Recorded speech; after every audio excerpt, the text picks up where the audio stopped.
فاتحہ۔ بسم اللہ الرحمن الرحیم۔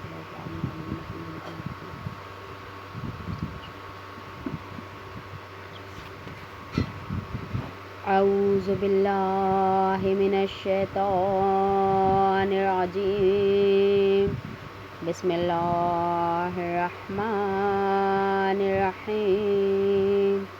الحمد للہ رب العالمین والصلاة والسلام علی سیدنا و شفیعنا بالقاسم محمد، اللہم صلی علی محمد وآلہ الطیبین الطاہرین المعصومین، ولعنۃ اللہ علی اعدائہم اجمعین۔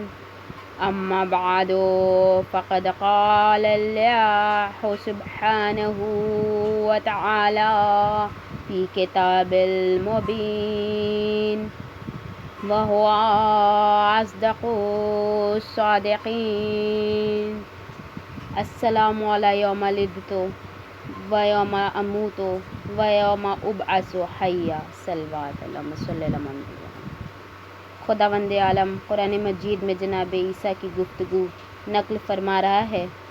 جناب عیسیٰ ارشاد فرما رہے ہیں کہ میرے اوپر اللہ کا سلام ہے، جس دن میں پیدا ہوا، جس دن مجھے موت آئے گی اور جس دن میں پھر دوبارہ زندہ کیا جاؤں گا، یعنی روز قیامت۔ کنیزان زہرا، ہمارے آپ کے درمیان جس موضوع پہ گفتگو ہو رہی وہ یہ تھا کہ حسین وارث انبیاء۔ کل بات حضرت عیسیٰ تک پہنچی تھی اور جناب عیسیٰ کی خاندانی جلالت اور ان کی عظمت بیان کرتے ہوئے وقت تمام ہو گیا اور بات تمام ہو گئی۔ اللہ نے حضرت عیسیٰ کو معجزے عطا کیے اور قرآن مجید کہتا ہے کہ عیسیٰ نے نابینا لوگوں کو، اندھے لوگوں کو آنکھیں بخشیں، جذام اور برس یعنی لیپریسی اور سفید داغوں کے مریضوں کو اچھا کیا، مردوں کو زندہ کیا۔ یہ قرآن میں جناب عیسیٰ کے متعلق ہے کہ اللہ کے حکم سے انہوں نے نابینا لوگوں کو آنکھیں بخشیں، ایسی بیماریوں کے مریضوں کو شفا دی اور مردوں کو زندہ کیا، مٹی سے گوندھ کے ایک چڑیا بنائی اور وہ حکم خدا سے زندہ ہو کے اڑ گئی۔ یہ ساری باتیں اس لیے تھیں کہ دنیا کو یقین آ جائے کہ عیسیٰ اللہ کے بھیجے ہوئے ہیں، اپنی طرف سے نبوت کے دعوے دار نہیں ہیں۔ قرآن مجید میں جناب عیسیٰ کے معجزات کو آپ پڑھ لیجئے۔ میرا سبجیکٹ یہ ہے کہ حسین وارث عیسیٰ۔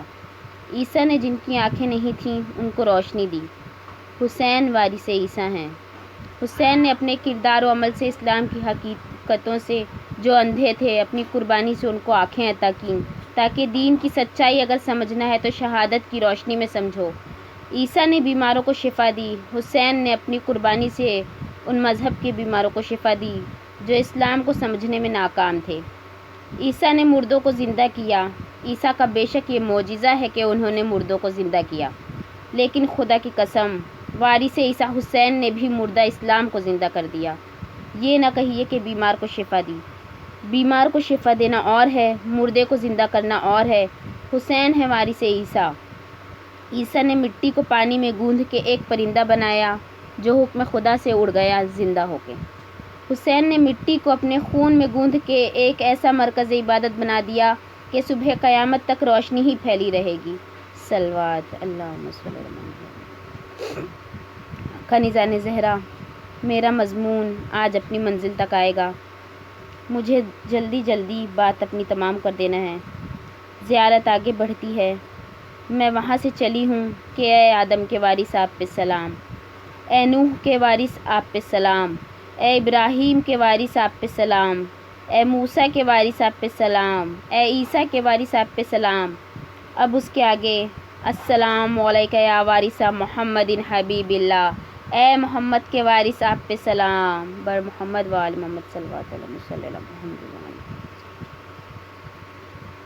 آج اس کو سن لیجئے، مضمون کل مکمل کروں گی، لیکن بات آج میری مکمل ہو رہی ہے اس لیے کہ زیارت میں جتنے انبیاء کا نام تھا میں نے سب کا تذکرہ آپ کے سامنے کر دیا، تو اسی کا ٹکڑا ہے کہ اے محمد کے وارث آپ پہ سلام، محمد عربی وہ رسول جو انسانوں کے فلاح و بہبود کے واسطے آیا، اللہ کا آخری رسول اور اللہ کا آخری پیغام لے کے آیا۔ دنیا میں اندھیرا تھا، جہالت کی گھٹائیں چھائی تھیں، ظلمت نے انسانیت کا گلا دبا دیا تھا، کمزوروں کا کوئی خیال کرنے والا نہ تھا، بے سہارا کو کوئی سہارا دینے والا نہ تھا، انسانیت دم توڑ رہی تھی، شرافت کراہ رہی تھی، ظلم کا راج تھا، بربریت کی حکومت تھی، ناانصافی کا پلہ بھاری تھا۔ ایسے ماحول میں اللہ نے اپنے سب سے بڑے نبی کو بھیجا، اور یہ سب سے بڑا نبی ہندوستان میں نہیں آیا جہاں تہذیب کے چراغ جل رہے تھے، یہ سب سے بڑا نبی یونان میں نہیں آیا جہاں فلسفے کا زور تھا،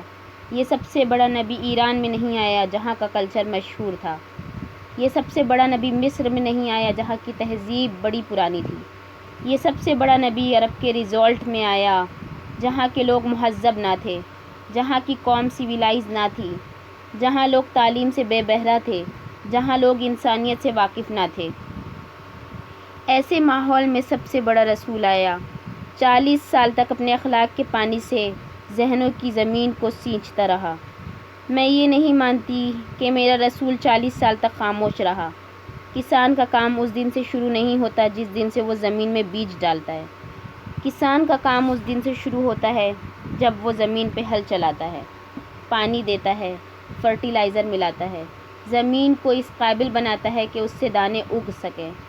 حضور نے 40 سال تک اپنے کردار سے زمین کو سینچا اور اس قابل بنایا کہ وہ انسانیت کے پیغام کو قبول کر سکے، اور اس کے بعد 23 برس میں وہ پیغام پیش کیا جو انسانیت کی فلاح کے واسطے بہترین پیغام تھا، جس کے اندر غریبوں، محتاجوں، کمزوروں، غلاموں، عورتوں، مسلمانوں، سماج کے کچلے ہوئے طبقوں، سماج کے دبے ہوئے انسانوں کے واسطے پیغام نجات تھا۔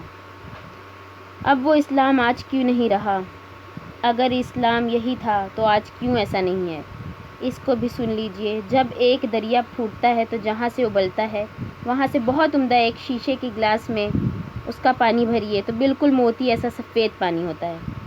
ہندوستان کا مشہور دریا گنگا، ہریدوار سے اوپر پہاڑوں سے جہاں سے آتا ہے، گنگوتری، وہاں جا کے آپ گنگا کا پانی بہت صاف گلاس میں لیجئے، نہایت صاف، نہایت عمدہ، نہایت شفاف، نہایت زندگی بخش، نہایت اعلیٰ درجے کا پانی ہے جو صحت اور زندگی کے لیے بہت فائدہ مند ہے۔ لیکن جب دریا چلا تو درختوں کے پتے شامل ہوئے، میلوں کے کنارے سے گزرا تو انہوں نے اپنا سب کیمیکل اس میں ڈالا، شہروں کے اندر سے گزرا تو نالے اس میں ملے۔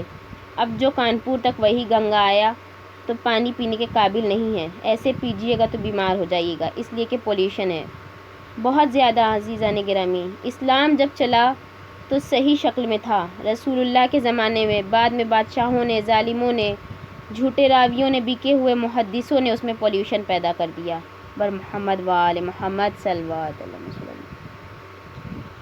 اب نتیجہ یہ ہوا کہ یہ وہی گنگا کانپور میں جب ہم نے دیکھا، اسی گنگا کا پانی جب ہم نے بنارس میں لیا تو اب سفید گلاس میں لیا تو اب ادھر سے ادھر دکھائی نہیں دیتا، اتنا میلا پانی ہے کہ۔ اور جب اس کا کیمیکل ٹیسٹ ہوا تو انہوں نے کہا بغیر ابالے ہوئے، بغیر کلورین ملائے ہوئے پیجیے گا نہیں، ورنہ بیمار پڑ جائیے گا، اس لیے کہ اس میں پولیوشن بہت ہے۔ کنیزان زہرا، اگر وہی پانی جو اوریجنل ہے چاہیے تو کیا کریں ہم؟ اگر ایک ٹیوب کے ذریعے وہاں سے لایا جائے تو چاہے 1000 میل آپ چلائیے، جہاں پہ کھولیے ویسے ہی ملے گا۔ اب سنیے، یہ جو ہم اماموں کی عصمت کے قائل ہیں، یہ عصمت نہیں ہے، یہ تعلیمات محمد کا ٹیوب ہے۔ صلوات اللہم صلی علی محمد وآلہ۔ امامت کیا ہے؟ وراثت انبیاء کیا ہے؟ اس لیے جب ہمارے ہاتھوں میں رہے گی چیز تو پولیوشن ہوگا، اس کے اندر آمیزش ہوگی۔ عصمت کے ٹیوب میں چلے گی تو پولیوشن سے پاک رہے گی۔ محمد کے کردار کو اگر سمجھنا ہے تو بادشاہوں سے نہ سمجھو، سلطانوں سے نہ سمجھو، کشور کشاؤں سے نہ سمجھو، جنہوں نے ملک کے لیے خون بہائے ان سے نہ سمجھو، جنہوں نے اقتدار کے لیے اپنے باپ کو قید کر دیا ان سے نہ سمجھو، جنہوں نے دولت کے لیے اپنے بھائیوں کو مار ڈالا ان سے نہ سمجھو، جنہوں نے تخت و تاج کے لیے ایمان بیچ ڈالا ان سے نہ سمجھو، جنہوں نے زر و جواہر کے لیے خدا و رسول سے جھگڑا مول لیا ان سے نہ سمجھو۔ ان کے جسم پہ اسلام کی قبا نہیں تھی، دھوکہ تھا۔ اگر اسلام سمجھنا ہے تو محمد کی گود کے پالوں سے سمجھو۔ سنیے کیا مسئلہ ہے، حسین سے اسلام سمجھیے تو سمجھ میں آئے گا کہ اسلام کا میسیج کیا ہے۔ السلام علیکم یا وارث محمد حبیب اللہ، اے محمد حبیب خدا کے وارث، آپ پہ سلام۔ اللہم صلی علی محمد وآل محمد۔ اسلام دنیا میں بادشاہوں کے ذریعے سمجھا گیا ہے، اس لیے اسلام کے لیے مس انڈرسٹینڈنگ ہے، اور آج تک مسلمان اس نقطے کو شاید سمجھ ہی نہیں پایا کہ وہ اسلام کی خدمت نہیں کر رہا ہے، آج تک اہل بیت کو چھوڑ کے اسلام سے بغاوت کر رہا ہے۔ اسلام مذہب ہے، اسلام کنڈم نہیں ہے۔ مذہب اور ہوتا ہے، کنڈم اور ہوتی ہے۔ مذہب کے اصول اور ہوتے ہیں، حکومت کے اصول اور ہوتے ہیں۔ بادشاہ اور ہوتا ہے، مذہبی جو لیڈر ہوتا ہے، پروفٹ ہو، رسول ہو، امام ہو، اس کی شان اور ہوتی ہے۔ جو قیدی ہو جائے وہ بادشاہ نہیں کہلاتا، لیکن یوسف قید میں رہ کے نبی ہیں۔ کوئی مسلمان جو کہے یوسف نبی نہیں ہیں، جس کو قتل کر دیا جائے وہ بادشاہ نہیں کہلاتا، مگر یحییٰ قتل ہو کے نبی ہیں۔ جو جھوٹ بولے وہ بادشاہ رہتا ہے، مگر جو جھوٹ بولے وہ نبی نہیں رہ سکتا۔ جو جھوٹے وعدے کرے اور مکر جائے بادشاہ رہتا ہے، مگر شان عصمت نہیں ہے جھوٹے وعدے کرنا اور مکر جانا۔ معلوم ہوا نبوت اور عصمت کی لائن الگ ہے، حکومت کی لائن الگ ہے۔ عزیزوں، بحر ظلمات میں گھوڑے دوڑانے کا نام اسلام نہیں ہے۔ اگر اسلامی لڑائی سمجھنا ہے تو وارث محمد حسین کی لڑائی سے سمجھو۔ اسلام دوسرے کا گلا کاٹ کے دین بچانا نہیں ہے، اپنا گلا کٹا کے دین بچانا ہے۔ صلوات اللہم صلی علی محمد۔ حسین کی عظمت کے لیے بس اتنا کافی ہے، اور دشمنان حسین کے دل پہ داغ بننے کے لیے بھی اتنا کافی ہے کہ دنیا میں رسول سے جتنا حسین قریب ہے اتنا کوئی نہیں ہے۔ حسین کون تھے آپ جانتے ہیں، مگر میں اس لیے ریپیٹ کر رہی ہوں کہ بعض لوگ جانتے ہوئے بھی انجان بنتے ہیں۔ حسین رسول کے نواسے تھے۔ حسین رسول کی صاحبزادی جناب فاطمہ زہرا سلام اللہ علیہا، اللہم صلی علی محمد وآل محمد کے بیٹے تھے۔ حسین رسول کے داماد و خلیفہ اور چچا زاد بھائی اور غدیر کے مولا علی ابن ابی طالب علیہ السلام، اللہم صلی علی محمد کے بیٹے تھے۔ حسین سبط اکبر، حسن مجتبیٰ، سردار جوانان جنت کے چھوٹے بھائی تھے۔ حسین سے زیادہ کوئی دنیا میں رسول اللہ سے قریب نہیں ہے۔ رسول اللہ کی نسل حسن و حسین سے چلی۔ قرآن نے حضرت علی جناب سیدہ امام حسن امام حسین کو آفیشلی دین کے کام میں شامل کیا۔ کیا آیت آئی جب سرکاری لڑائی ہو رہی تھی سچ اور جھوٹ کی، عیسائیوں اور مسلمانوں میں۔ عیسائی کہہ رہے تھے کہ عیسیٰ خدا کے بیٹے ہیں، اور مسلمانوں کا رسول کہہ رہا تھا کہ عیسیٰ خدا کے بندے ہیں۔ عیسائیوں اور مسلمانوں میں مدینہ میں ڈسکشن چل رہا تھا۔ دیکھیے، کبھی کبھی لوگ اپنے مجمع کو بہکانے کے لیے جواب دیتے ہیں۔ ہم ان ہتھ کنڈوں کو عہد رسول سے جانتے ہیں۔ سمجھتا وہ ہے جو جاہل ہو، جو سمجھ بوجھ کے نہ سمجھے اسے کوئی کیا سمجھائے۔ غدیر کا آفتاب چمک رہا ہے، کوئی صاحب کہیں ہمیں نہیں نظر آتا، تو کسی کی آنکھوں کا علاج تو میرے پاس ہے نہیں۔ عزیزان گرامی، وہاں یہ ڈسکشن تھا عیسائیوں میں اور رسول اللہ میں کہ عیسیٰ خدائی میں شامل ہیں کہ بندے ہیں۔ یہ میں بچوں کو سنا رہی ہوں، بڑے مجھ سے بہتر جانتے ہیں۔ مباہلہ میں جھگڑا تھا نصارائے نجران سے، وہ یہ ایشو تھا کہ عیسیٰ خدا ہیں کہ بندے ہیں۔ سنیے دلیل، سنیے جو رسول نے دی۔ رسول نے باتوں باتوں میں ان سے کہا کہ وہ عبادت بالکل نہیں کرتے تھے۔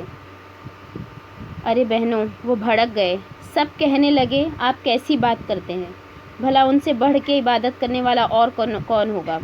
وہ تو ہر وقت عبادت کرتے تھے، رات و دن عبادت کرتے تھے، صبح و شام عبادت کرتے تھے، ان سے بڑھ کے عبادت کرنے والا نہیں تھا۔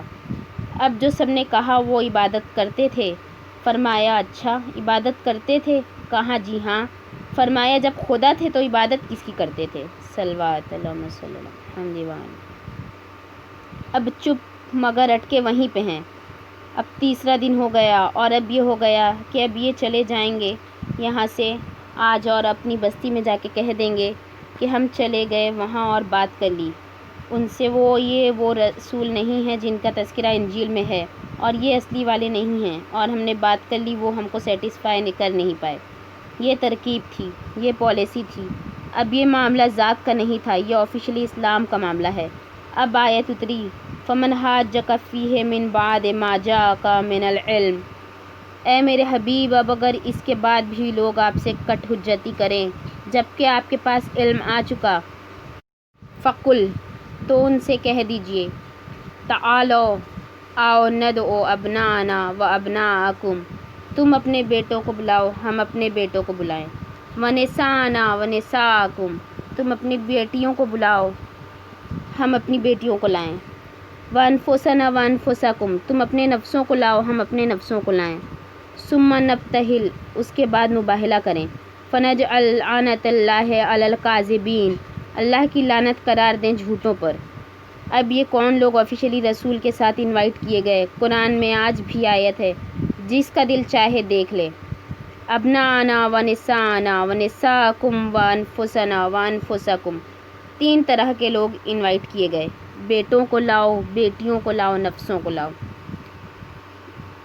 دیکھیے چلتے چلتے میں ایک بات بچوں سے کہنا چاہوں گی کہ کبھی کسی سے جھگڑا نہ کریں، جھگڑے سے اوائڈ کریں، جھگڑے سے کوئی فائدہ دنیا میں نہیں ہوتا، اور اگر جھگڑا ہی کرنا ہے تو کبھی چھوٹے سے نہ لڑیں، کانسٹیبل سے نہ لڑیے، آپ ڈی جی پی سے لڑ لیجئے، ڈائریکٹر جنرل پولیس سے لڑ لیجئے، اس لیے کہ کانسٹیبل سے لڑ کے اگر آپ جیت گئے تو آپ نے کوئی بڑا کارنامہ نہیں کیا، اور اگر آپ ہار گئے تو آپ کی عزت گئی۔ اور ڈی جی پی سے لڑنے سے فائدہ یہ ہے کہ اگر آپ ہار گئے تو کہنے لگے اتنے بڑے افسر سے لڑ بھی گئے تھے، انجام معلوم تھا، اور اگر آپ جیت گئے تو دھوم ہو جائے گی۔ اچھا جو جاہل لوگ ہوتے ہیں وہ ہمیشہ چھوٹے لوگوں سے لڑتے ہیں۔ مان لیجئے مسجد میں میٹنگ ہے، کارڈ کے ذریعے انٹری ہے، دروازے پہ تگڑے تگڑے 2-3 پیون کھڑے ہیں، وہ کارڈ دیکھ کے اندر آنے دے رہے ہیں، تو اگر آپ کے نام کارڈ نہیں آیا ہے تو آپ اس صاحب سے جھگڑا کیجئے جس نے کارڈ ایشو کیے ہیں۔ چپراسی سے لڑنے سے کیا فائدہ؟ یہ بیچارہ تو محض کارڈ دے کے انٹری دے رہا ہے، اس نے کارڈ ایشو نہیں کیے ہیں، یہ تو اس لیے کھڑا کیا گیا ہے کہ جس کے پاس کارڈ ہو وہ اندر آئے، جس کے پاس کارڈ نہ ہو وہ نہ آئے۔ اس کو کوئی تعلق اس سے نہیں ہے کہ آپ وی آئی پی ہیں کہ وی آئی پی ہیں کہ کون ہیں۔ آپ کے پاس کارڈ ضرور آنا چاہیے تھا کہ کارڈ آپ کے پاس نہ آنا چاہیے تھا، اس کو کوئی اس سے تعلق نہیں ہے۔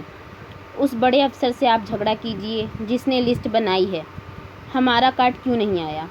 عالم اسلام میں لوگ ہم سے جھگڑا کرتے ہیں، تم علی، فاطمہ، حسن و حسین، اس کے علاوہ کوئی تمہیں دکھائی ہی نہیں دیتا، تم کو کوئی سجھائی ہی نہیں دیتا، اور بھی تو ہیں، ارے ہم کیا جانیں، ہم تو چپراسی ہیں، گیٹ پہ کھڑے ہیں۔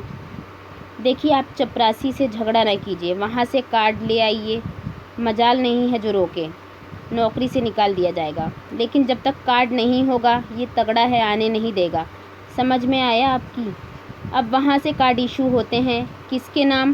ابناءنا و ابناءکم و نساءنا و نساءکم و انفسنا و انفسکم۔ اب اللہ سے کہیے کہ وہ اور ایشو کرے، ازواجنا و ازواجکم و اصحابنا و اصحابکم، بر محمد و آل محمد صلی اللہ علیہ وسلم۔ حسین رسول کے نواسے ہیں اور بنسِ آیہ مباہلہ رسول کے فرزند ہیں۔ حسین علی و فاطمہ کے بیٹے ہیں، حسین حسن مجتبیٰ کے بھائی ہیں، حسین رسول کی گودیوں کے پالے ہیں، حسین نے رسول کی زبان چوسی ہے، حسین رسول کے سینے پہ کھیلے ہیں، حسین رسول کے دوش پہ بیٹھے ہیں، حسین کے لیے روز عید رسول مرکب بنے، حسین کے واسطے آیہ مباہلہ آئی، حسین کے واسطے سورہ دہر آیا، حسین کے واسطے آیہ تطہیر آئی، حسین کے واسطے آیہ مودت آئی۔ حسین ہی کو حق پہنچتا ہے کہ وارث محمد بنے، کوئی اور وراثت محمد کا حقدار نہیں ہے۔ ظالموں نے ہمارے حسین کو مار ڈالا، ہمارے کلیجے میں آگ لگی ہے، ہم ان ظالموں سے نفرت و براءت کرتے ہیں جنہوں نے رسول کے نواسے کو کربلا میں 3 دن کا بھوکا پیاسا شہید کیا۔ وہ لوگ حکومت چاہتے تھے، اسلام نہیں۔ عزیزوں، وہ لوگ اسلام کے قائل نہیں تھے جنہوں نے حسین کو قتل کیا ہے، بھلے وہ مسلمان تھے۔ آج شاید یہی وجہ ہے کہ ہندوستان میں عزاداری میں کبھی ہندوؤں سے ہمیں تکلیف نہیں پہنچی، اگر اعتراض ہوتا ہے تو مسلمانوں کی جانب سے یہ غور طلب مسئلہ ہے، اس لیے کہ بھلے ہندوؤں کا مذہب اور ہے مگر انسانیت تو دونوں میں کامن ہے۔ یعنی 6 مہینے کا بچہ اگر پیاسا ہو تو یہ مسئلہ ہندو مسلمان کا نہیں ہے، یہ مسئلہ انسان کا ہے، اور اس کو ہر آدمی پانی پلا دے گا، چاہے وہ پارسی ہو، چاہے وہ یہودی ہو، چاہے سکھ ہو، چاہے عیسائی ہو، ہندو ہو، بچہ ہے پیاسا ہے پانی پلا دو۔ لیکن حسین جن سے لڑے وہ لوگ تھے جو 6 مہینے کے پیاسے بچے کو تیر مارتے تھے۔ آپ سنیے کہ ہم کیسے لوگوں کو برا کہتے ہیں، جس پہ لوگ ہمارے لیے پروپیگنڈا کرتے ہیں کہ یہ تو بزرگان اسلام کی تعظیم نہیں کرتے۔ بہنوں، اگر ایسے اسلام کے بزرگ تھے تو ایسے بزرگوں کو ہمارا سلام۔ عزیزو، آج نویں رات آ گئی۔ آج ہم آپ ماتم کرتے ہیں حسین کے 18 برس کے جوان لڑکے کا۔ ہندوستان کی یہ خصوصیت ہے کہ یہاں حسین کے غم میں ہر زمانے سے یہاں کے رہنے والے بھی شریک رہے، اور وہ واقعہ چونکہ دلوں کو اپیل کرتا ہے اور غم کا واقعہ ہے، لہٰذا دھرم اپنی جگہ الگ چیز ہوتی ہے اور کنڈولنس الگ چیز ہے۔ اگر آپ کے پڑوس میں ایک آدمی رہتا ہے اور اس کا جوان لڑکا مر گیا تو یہ کبھی نہیں دیکھا جاتا کہ اس کا مذہب کیا ہے، ہمارا مذہب کیا ہے۔ پڑوسی کے ناطے ہم جا کے اس کو کنڈولنس دیتے ہیں، اس کے غم میں شریک ہوتے ہیں، اس کو گلے سے لگاتے ہیں، اس کے ساتھ 2 آنسو بہاتے ہیں، اس لیے کہ اس سے مذہب کا کوئی رشتہ نہیں ہے۔ یہ انسانیت کا تقاضا ہے، اور یہ ہندوستان ہے جہاں ہندو کے پہلو میں مسلمان رہتا ہے، مسلمان کے پہلو میں سکھ رہتا ہے، سکھ کے پہلو میں عیسائی۔ ہندوستان کی خوبی یہی ہے کہ یہ رنگا رنگ ملک ہے، ایک رنگ کا نہیں ہے، تو یہاں برابر ایسا ہوتا ہے کہ مسلمان مر گیا تو پڑوس کا ہندو قبرستان تک گیا اور شریک رہا، ہندو مر گیا تو پڑوس کا مسلمان کریمیشن اسپاٹ تک گیا اور شریک رہا۔ مگر ہم نے آج تک کبھی نہ سنا کہ کسی مولانا نے کسی مسلمان سے کہا ہو کہ سنا کل تم ایک ہندو کی میت میں شریک ہوئے تھے، لہٰذا آؤ مسجد میں نہا دھو کے ہم تمہیں پھر سے کلمہ پڑھوا دیں۔ اور آج تک ہم نے یہ نہ سنا کہ کسی پنڈت نے بلایا ہو کسی ہندو کو کہ سنا تم مسلمان کی میت میں قبرستان تک گئے تھے، لہٰذا آؤ ہم تمہیں گنگا جل سے نہلا دیں تاکہ تم پھر سے ہندو ہو جاؤ۔ معلوم ہوا دونوں دھرم گرو اجازت دیتے ہیں، وہ مسلمانوں کی میت میں جانے پہ برا نہیں مانتا، وہ ہندو کی میت میں جانے پہ برا نہیں مانتا۔ کیوں مسلمانوں، کیا حسین کو اتنا بھی حق نہ دو گے؟ کنیزان زہرا، آج 9 محرم کی شب آ گئی۔ آج حسین کے 18 برس والے لڑکے کا ماتم ہے، جو صورت میں، سیرت میں، رفتار میں، گفتار میں رسول اللہ کی صورت تھا۔ مسلمانوں نے شبیہ رسول کا بھی احترام نہ کیا۔ سب کے آخر میں علی اکبر آئے، حسین نے خیمے میں بھیجا۔ خیمے سے کیوں کر رخصت ہوئے مجھے نہیں معلوم، اتنا معلوم ہے کہ خیمے کا پردہ اٹھتا تھا اور گرتا تھا۔ شہزادہ نکلنا چاہتا تھا، سہدانیاں گھیر لیتی تھیں۔ آخر میں علی اکبر اس طرح نکلے کہ جیسے بھرے گھر سے جنازہ نکلتا ہے۔ ہاں کنیزان زہرا، آج غم کی بہت بڑی تاریخ ہے، 9 محرم آ گئی، اب صرف 2 راتیں باقی ہیں حسین کو رخصت ہونے میں۔ خوب روئیے، خوب آنسو بہائیے۔ 18 برس کا لڑکا حسین کا عزیزوں نے اپنے ہاتھ سے اپنے سپاہی کو سجایا، مقتل میں بھیجا۔ بیٹا میدان جہاد میں گیا، باپ در خیمہ پہ کھڑا ہو گیا۔ بیٹے کی لڑائی دیکھنے لگے حسین، بالکل اکیلے تھے، کوئی نہ تھا جو حسین کی مدد کرتا۔ در خیمہ پر جناب لیلا آ گئیں، آن کے امام کے چہرہ دیکھنے لگیں کہ اگر علی اکبر زخمی ہوگا تو باپ ہیں، چہرے کا رنگ ضرور بدلے گا۔ لیلا نے دیکھا کہ ایک دفعہ چہرے کا رنگ بدلا، کہا کیوں مولا، کیا میرا لال زخمی ہو گیا؟ کہا نہیں لیلا، زخمی تو نہیں ہوا ہے، ایک بڑا بہادر آیا ہے لڑنے۔ لیلا تمہارا بیٹا بھوکا پیاسا ہے، وہ سیر و سیراب ہے۔ لیلا خیمے میں جاؤ، علی اکبر کے لیے دعا کرو۔ میرے نانا کا ارشاد ہے کہ ماں کی دعا اولاد کے حق میں قبول ہوتی ہے۔ کنیزان زہرا، بی بی لیلا خیمے میں آئیں، سیدانیوں کو جمع کیا، ہاتھ اٹھائے، کہا یا راد یوسف الی یعقوب، اے یوسف کو یعقوب سے ملانے والے، میرے علی اکبر کو مجھ سے ملا دے۔ ابھی دعا کو اٹھے ہوئے ہاتھ جھکے نہیں تھے کہ اطلاع آئی، بی بی اکبر کامیاب ہو گئے، اپنے بابا سے ملنے آئے ہیں۔ ماں در خیمہ پہ آئی۔ روایت میں ہے علی اکبر پہچانے نہیں جا رہے تھے، گلابی ہونٹ اودے ہو گئے تھے، زرہ کی کڑیوں سے خون ٹپک رہا تھا، پیاس کی شدت سے زبان چبا رہے تھے، کہہ رہے تھے بابا پیاس مارے ڈال رہی ہے، لوہے کی گرمی ہلاک کیے دے رہی ہے۔ حسین نے بیٹے کو انگوٹھی دی، کہا اس کو دہن میں رکھو تسلی ہوگی۔ ذرا دیر میں علی اکبر چلے گئے۔ علی اکبر کے تھوڑی دیر بعد حسین بھی شہید ہو گئے، مگر بی بی لیلا تو زندہ رہیں۔ زندگی میں جب پانی آتا ہوگا، کیسا بیٹا یاد آتا ہوگا، میرے علی اکبر آؤ، یہ ماں تمہیں پانی پلا دے۔ ہاں کنیزان امام حسین، تاریخ بتاتی ہے کہ اب جو علی اکبر گئے تو بی بی لیلا خیمے میں چلی گئیں۔ حسین در خیمہ پر یوں کھڑے ہوئے جیسے کسی کے انتظار میں ہوں۔ ذرا دیر کے بعد مقتل سے ایک آواز آئی، یا ابتاہ علیک منی السلام، اے بابا آپ پہ میرا سلام ہو۔ میں کہوں گی اے شہزادے، ہر شہید نے حسین کو پکارا، آپ نے بابا کو پکارا کیوں نہیں؟ ممکن ہو جواب دیں۔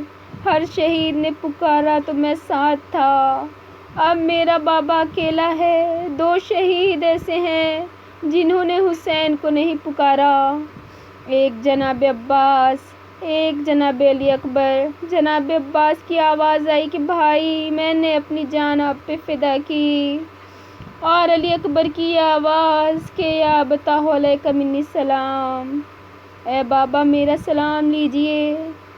روایت میں ہے حسین چلے تو کیوں کر چلے کہ زبان پہ تھا یا علی یا علی، خدا جانے کے لیے اکبر کو پکار رہے تھے کہ شاہ نجف کو۔ علی اکبر کے سراہانے پہنچے، علی اکبر زندہ تھے، باپ کو دیکھا، کہا بابا میرے دادا آ گئے، ہاتھ میں جامِ کوثر لیے ہیں۔ حسین نے علی اکبر کو دیکھا، امتحان نقطۂ عروج پہ تھا۔ اے خلیل اللہ کے وارث، آپ پہ سلام۔ آنکھوں پہ پٹی باندھ کے بیٹے کی گردن پہ چھری پھیرنا اور ہے، اور سینے کے زخم کی گہرائی کا اندازہ لگا کے سینہ کھینچنا اور ہے۔ اب یہ دو ہی راتیں تو ہیں، اور ہیں کیا؟ ایک منٹ مصائب سن لیجئے۔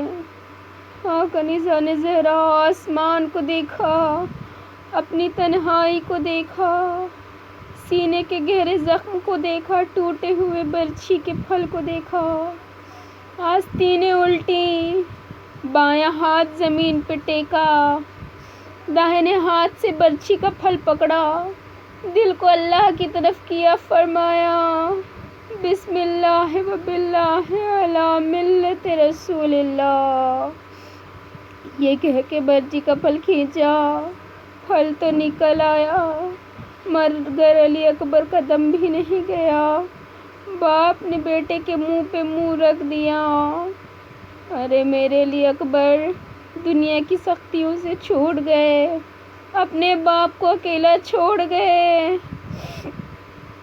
میت رکھی ہے، بوڑھا باپ بیٹھا ہے، خیمے سے دور ہے، بیویوں کے رونے کی آواز آ رہی ہے، کیا کریں حسین اکیلے ہیں۔ ایک مرتبہ میت پہ جھکے، سینے سے سینہ ملایا، ہاتھ نیچے لے گئے، پھر اب جو کھڑے ہوئے تو میت کو لیے ہوئے اس طرح سے جو چلے تو خیمے کا پردہ ہٹا، زینب کبریٰ نکل آئیں۔ ارے میرا لال، میرا علی اکبر، ارے میرا 18 برس کا جوان علی اکبر۔